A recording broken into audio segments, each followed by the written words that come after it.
ಪ್ರದೀಪ್ ಈಶ್ವರ್ ಅವರು ನಿನ್ನೆ ನಮ್ಮ ಪಕ್ಷದ ರಾಜ್ಯಾಧ್ಯಕ್ಷರು, ಈ ರಾಜ್ಯದ ಮಾಜಿ ಮುಖ್ಯಮಂತ್ರಿಗಳು, ಕೇಂದ್ರ ಸಚಿವರಾದಂತಹ ಕುಮಾರಣ್ಣವ್ರ ಬಗ್ಗೆ ಇವತ್ತು ನಾವು ಹಲವಾರು ಮಾಧ್ಯಮಗಳಲ್ಲಿ ಮತ್ತು ಸೋಷಿಯಲ್ ಮೀಡಿಯಾದಲ್ಲಿ ನೋಡಿದಂತ ಸಂದರ್ಭದಲ್ಲಿ ಇವತ್ತು ಇಡೀ ರಾಜ್ಯದಲ್ಲಿ ಜೆಡಿಎಸ್ ಪಕ್ಷಕ್ಕೆ ಇವತ್ತು ಬಹಳಷ್ಟು ನೋವಾಗಿದೆ.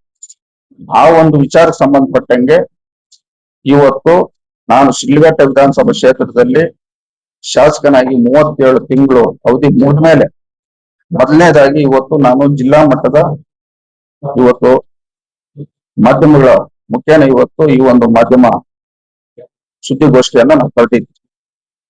ಇವತ್ತು ಪ್ರದೀಪ್ ಈಶ್ವರ್ ಅವರು ನಿನ್ನೆ ಮಾತಾಡಿದಂತ ಸಂದರ್ಭದಲ್ಲಿ ನಾವು ಗಮನಿಸಿದ್ದೀವಿ, ಅವ್ರು ಮಾತಾಡಿರ್ತಕ್ಕಂಥದ್ದು ಕುಮಾರಣ್ಣವರು ಏನಿವತ್ತು ಅವರ ಒಂದು ಫೇಸ್ಬುಕ್ ಅಲ್ಲಿ ಅವರೊಂದು ಅಫಿಷಿಯಲ್ ಪೇಜ್ ಅಲ್ಲಿ ನನ್ನ ಬಗ್ಗೆ ಮಾತಾಡಿದ್ದಾರೆ ಅಂತೇಳಿ ಇವತ್ತು ಅವರು ನಿನ್ನೆ ಇಲ್ಲ ಸಲ್ಲದ ಮಾತುಗಳನ್ನ ಮಾತಾಡಿ ಇವತ್ತು ಗಮನಿಸಿದಂತ ಸಂದರ್ಭದಲ್ಲಿ ಮಾನ್ಯ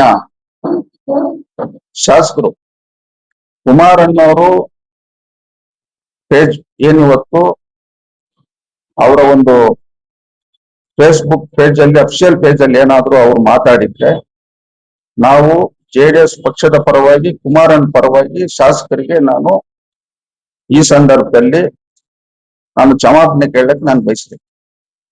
ಇವತ್ತು ಕುಮಾರಣ್ಣವರು ಪ್ರದೀಪ್ ಈಶ್ವರ್ ಬಗ್ಗೆ ಮಾತಾಡೋಷ್ಟು ದೊಡ್ಡ ಲೀಡರ್ ಅಲ್ಲ ಕುಮಾರಣ್ಣ. ಪ್ರದೀಪ್ ಈಶ್ವರ್ ಅವರು ಇವತ್ತು ಮಾತಾಡ್ತಾ ಇದ್ದಾರೆ, ನಾನು ಒಬ್ಬ OBC ಹುಡುಗ ಅಂತ ಇವತ್ತು ಅವ್ರು ಮಾತಾಡ್ತಾ ಇದ್ದಾರೆ. ಇವತ್ತು ಅವರು ಹಿಂದೆ ನಾವು ಗಮನಿಸಿದಾಗ ನಮ್ಮ ದೇಶದ ಪ್ರಧಾನ ಮಂತ್ರಿಗಳು ನರೇಂದ್ರ ಮೋದಿಜಿಯವರು OBC ಅವರು ಅವ್ರ ವಿರುದ್ಧವಾಗೂ ಮಾತಾಡಿದ್ದಾರೆ. ಇವತ್ತು ಅವರು ಕುಮಾರಣ್ಣ ಬಗ್ಗೆ ನಿನ್ನೆ ಮಾತಾಡಿರ್ತಕ್ಕಂಥದ್ದನ್ನ ನಾವು ಗಮನಿಸಿದಾಗ ಇವತ್ತು ಕುಮಾರಣ್ಣವರು ಏನಾದ್ರು ಅವ್ರನ್ನ ವೈಯಕ್ತಿಕವಾಗಿ ಒಂದು ಪ್ರೆಸ್ ಮೀಟ್ ಆಗ್ಲಿ ಇಲ್ಲ ಏನಾದ್ರು ಮಾಧ್ಯಮಗಳ ಮುಂದೆ ಆಗ್ಲಿ ಇಲ್ಲ ಅವ್ರ ಬಗ್ಗೆ ಏನಾದ್ರು ಮಾತಾಡಿದ್ರೆ ಅವ್ರು ಮಾತಾಡಿ ನಮ್ದು ಏನ್ ಅಭ್ಯಂತರ ಇಲ್ಲ, ನಮ್ದು ಯಾವ್ದು ತಕರಾಲಿ. ಇವತ್ತು ಪ್ರದೀಪ್ ಈಶ್ವರ್ ಅವರು OBC ಹುಡುಗ ಅಂತ ಅವ್ರು ಹೇಳ್ತಾರೆ. ಇವತ್ತು ಅವ್ರ ಸಮುದಾಯ ಬಲಿಜಿಗರ ಸಮುದಾಯ. ಇವತ್ತು ನಮ್ಮ ರಾಜ್ಯದಲ್ಲಿ ಬಲಿಜಿಗರ ಸಮುದಾಯಕ್ಕೆ ನಾವು ಸಂಬಂಧಪಟ್ಟಂಗೆ ಇತಿಹಾಸ ನೋಡಿದಾಗ ಕೈವಾರ ನಾರಾಯಣ ಟಾಪ್ನವರು, ನಮ್ಮ KV ಟ್ರಸ್ಟ್ ನವೀನ್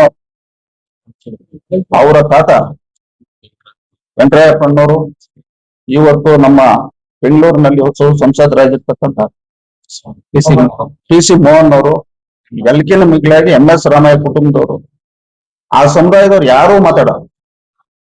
ನನಗೆಲ್ಲೋ ಒಂದ್ ಕಡೆ ಡೌಟು, ಇವರು ಬಲ್ಜಿನ್ ಸಮುದಾಯದವರು ಇಲ್ಲ ಇನ್ಯಾರೋ ಬೇರೆ ಸಮುದಾಯದವರು ಅಂತ ಎಲ್ಲೋ ಒಂದ್ ಕಡೆ ನನ್ಗೆ ಡೌಟ್ ಕಾಣಿಸ್ತು. ಇವತ್ತು ಈ ದೇಶದ ಪ್ರಧಾನ ಮಂತ್ರಿಗಳ ಬಗ್ಗೆ ಮಾತಾಡ್ತಾರೆ, ಅವರು OBC ಅವರು ತಾನೆ, ಪ್ರಧಾನ ಮಂತ್ರಿಗಳು OBC ಅವರು ತಾನೆ. ಇವತ್ತು ಕುಮಾರಣ್ಣ ಅವ್ರು ಮಾತಾಡ್ತಾರೆ, ದೇವೇಗೌಡರ ಕುಟುಂಬದ ಬಗ್ಗೆ ಮಾತಾಡ್ತಾರೆ. ಮಾನ್ಯ ಶಾಸಕರೇ, 2023ರಲ್ಲಿ ಈ ಕ್ಷೇತ್ರದಲ್ಲಿ ಶಾಸಕನಾಗ್ಬೇಕಾದ್ರೆ ನಿನ್ಗೆಲ್ಲೋ ಒಂದ್ ಕಡೆ JDS ಪಕ್ಷದವರು ಮತ ಹಾಕಿದಾರೆ ಅನ್ನೋದು ನೀವು ಮರೆಯಕ್ ಹೋಗ್ಬೇಡಿ. ಇವತ್ತು ನಮ್ ಬಹಳಷ್ಟು ನೋವಾಗಿದೆ. ಏನಿವತ್ತು ನೀವು ಕುಮಾರಣ್ಣ ಬಗ್ಗೆ ಅವ್ರ ಹತ್ರ ಇರ್ತಕ್ಕಂಥ ವಾಚಗಳ ಬಗ್ಗೆ ನೀವು ರಾಮರಾಜು ಪಂಚಾಯತ್ ಸೆಕ್ರೆಟರಿ ಮಾಡಿ ನೀವು ಇವತ್ತು ಸಂಪಾದನೆ ಮಾಡಿದಂತ ನೀವು ಮಾತಾಡಿ. ಕಾಂಗ್ರೆಸ್ ಪಕ್ಷದಲ್ಲಿ ಇರ್ತಕ್ಕಂಥವ್ರು ಇವತ್ತು ಸಾವಿರಾರು ಕೋಟಿ ಒಡೆಯರು ಹೇಳ್ತಾರೆ ಕಾಂಗ್ರೆಸ್ ಪಕ್ಷದಲ್ಲಿ. ಅವರೆಲ್ಲ ಇವತ್ತು ಹಿಂದೆ ಅವ್ರ ಇತಿಹಾಸ ನೋಡಿದಾಗ ಬರೀ ನಮ್ಮ ಮುಂದೆ ಬರೀ ಎದುರುಗಡೆ ನಾವು ಚರ್ಚೆ ಮಾಡ್ತೀವಿ. ಕಾಂಗ್ರೆಸ್ ಪಕ್ಷದ ನಾಯಕರ ಬಗ್ಗೆ ನಮ್ಮ ಮುಂದೆ ಬರೀ ನಾವು ಚರ್ಚೆ ಮಾಡ್ತೀವಿ. ಯಾರ್ಯಾರು ಈ ರಾಜ್ಯದಲ್ಲಿ ಈ ದೇಶದಲ್ಲಿ ಇವತ್ತು ಲೂಟಿ ಮಾಡಿದ್ದಾರೆ ಕಾಂಗ್ರೆಸ್ ಪಕ್ಷದ ನಾಯಕರು ಅಂತ ನಾವ್ ಹೇಳ್ತೀವಿ. ಇವತ್ತು ನಮ್ಮ ರಾಜ್ಯದಲ್ಲಿ 37 ತಿಂಗಳ ಅವಧಿಯಲ್ಲಿ ಕಾಂಗ್ರೆಸ್ ಪಕ್ಷಕ್ಕೆ ಎಷ್ಟು ಸಾವಿರ ಕೋಟಿ ಇವತ್ತು ಹೈಕಮಾಂಡ್ ಕೊಟ್ಟಿದ್ದಾರೆ. ನಮ್ಮ ರಾಜ್ಯದ ಜನಸಾಮಾನ್ಯರು ಕಟ್ಟಂತ ತೆರಿಗೆ ಹಣ ಎಷ್ಟು ಸಾವಿರಾರು ಕೋಟಿ ಕೊಟ್ಟಿದ್ದಾರೆ, ಅಂಕಿಅಂಶ ಕೊಡ್ಬೇಕ ನಾವು.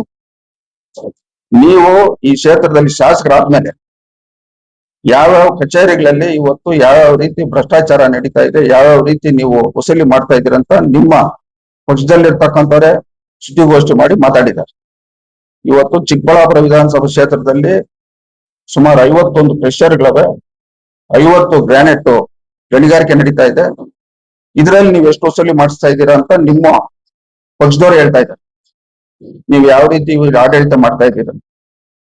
ಇವತ್ತು ನೀವು ಕಾಂಗ್ರೆಸ್ ಪಕ್ಷದ ಶಾಸಕರು, ಸರ್ಕಾರ ನಿಮ್ದು.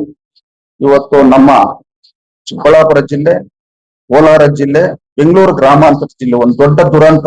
ಇವತ್ತು HN ವ್ಯಾಲ್ಯೂ, KC ವ್ಯಾಲ್ಯೂ 3ನೇ ಹಂತದ ಶುದ್ಧೀಕರಣ ಬಗ್ಗೆ ನೀವು ಯಾವತ್ತಾದ್ರೂ ಈ 3 ಜಿಲ್ಲೆಯ ರೈತರ ಬಗ್ಗೆ ನೀವೇನಾದ್ರೂ ಮಾತಾಡಿದ್ದೀರಾ?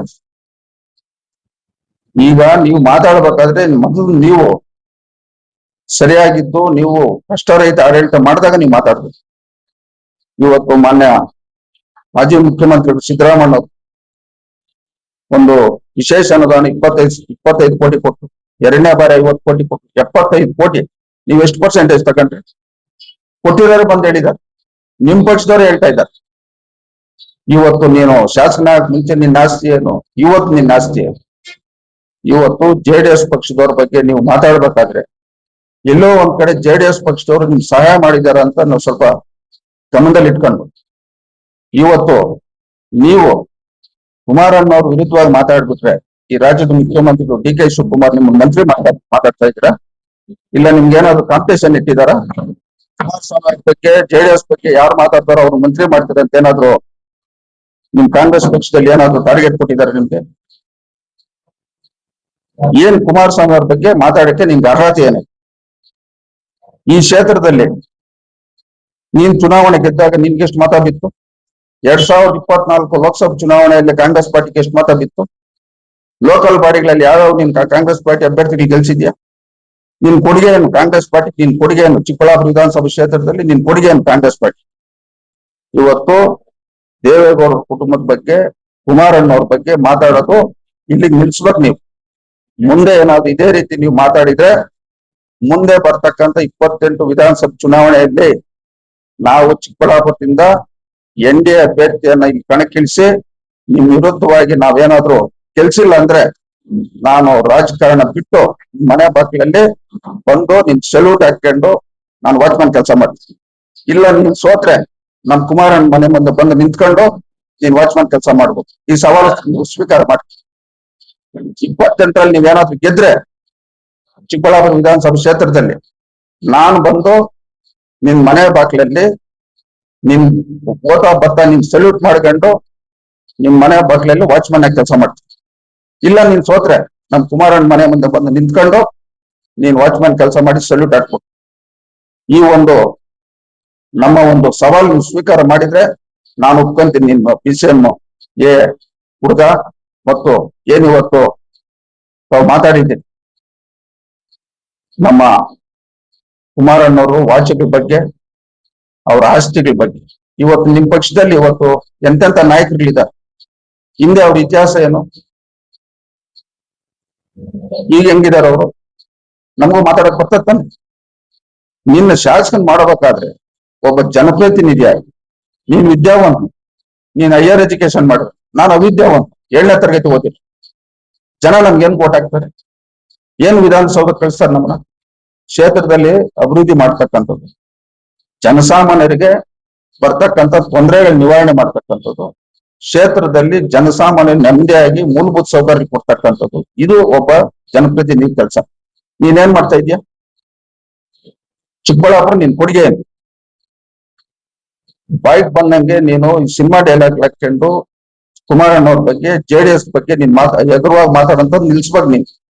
ನೀವು ಮುಂದೆ ಇದೇ ರೀತಿ ಮುಂದುವರ್ಸ್ಕೊಂಡು ಹೋದ್ರೆ 2028 ಚಿಕ್ಕಬಳ್ಳಾಪುರದಲ್ಲಿ ನಾವು ಚುನಾವಣೆ ಮಾಡ್ತೀವಿ. NDA ಅಭ್ಯರ್ಥಿನ ಹಾಕಿ ಚಿಕ್ಕಬಳ್ಳಾಪುರದಲ್ಲಿ ಚುನಾವಣೆ ಮಾಡಿ JDS ಪಕ್ಷದ ಶಕ್ತಿ ಏನಂತ ನಾವು ತೋರಿಸ್ತೀವಿ.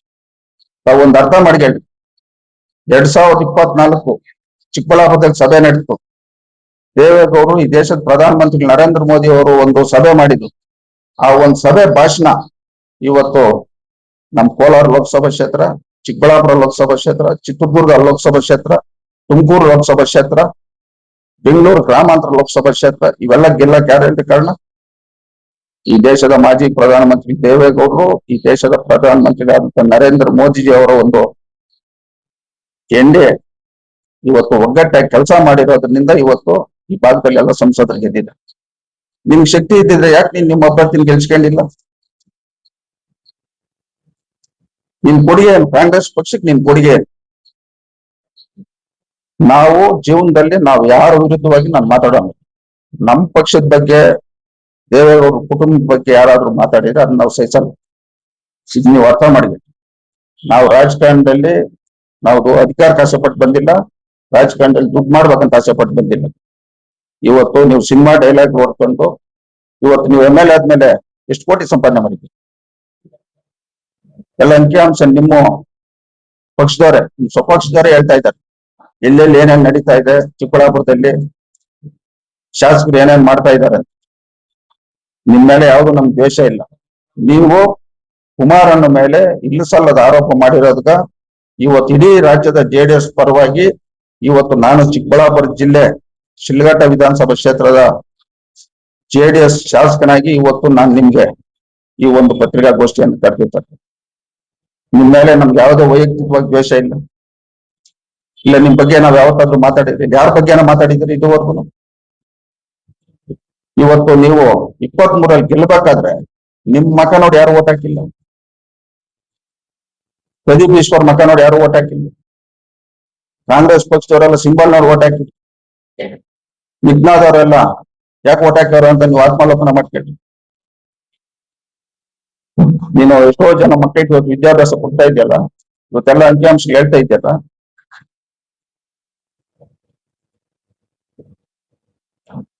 ಎರಡು ವಿದ್ಯಾಸಂಸ್ಥೆ ನಡೆಸ್ತಾ ಇದ್ದೀರಿ ಅಂತೆಲ್ಲ ಹೇಳಿದಿರಲ್ಲ ನೀವು. ಇವತ್ತು ಇವೆಲ್ಲ ನಡೆಸ್ಬೇಕಾದ್ರೆ ಈಗ ಹಿಂದೆ ನೀವ್ ಯಾಕಿದ್ರಿ, ಇವಾಗ ಏನಾಗೈತಿ, ಎಲ್ಲೆಲ್ಲ ಆಸ್ತಿ ಮಾಡಿದ್ರಿ, ನಿಮ್ ಪಕ್ಷದವ್ರು ಹೇಳ್ತಾ ಇದಾರ. ಇಲ್ಲ ಅವೆಲ್ಲ ಬಹಿರಂಗವಾಗಿ ಹೇಳ್ಬೇಕಾದ್ರೆ ಬರ್ತೀವಿ ನಾವು, ಸಮಯ ನಿಗದಿ ಮಾಡಿ ಬರ್ತೀವಿ ನಾವು.